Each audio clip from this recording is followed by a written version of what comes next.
Good evening po. Dinner time. Ang ulam ko ay adobong manok.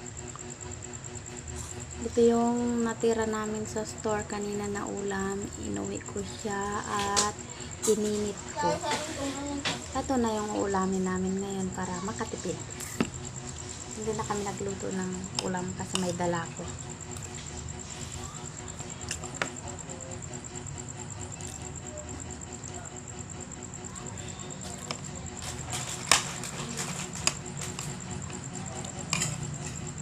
Sayang kasi pag itapon. So, ang ginawa ko, dinala ko na lang pauwi. Marami pa. Parang din ako magluluto ng ulam. Atay. Masarap naman siya.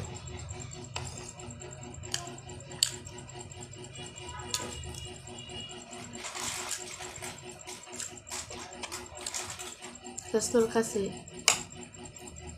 libre ang pagkain namin.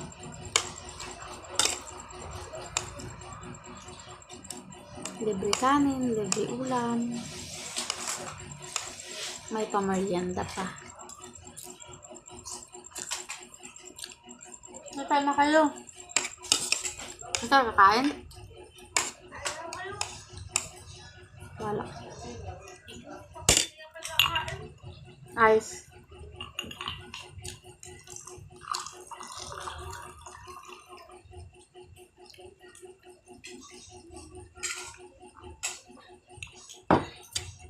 Tapos dito sa boarding house, guys,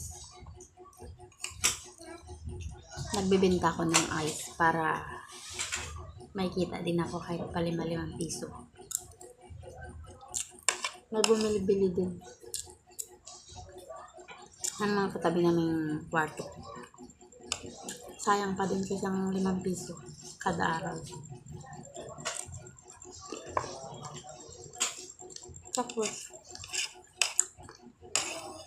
yung ginagawa kong alkansya, yung bayad ng ice, inaipon ko para pagdating ng December, bubuksan ko yun para paldo sa alkansya, paldo pa sa sahod, hindi, paldo pa sa bonus,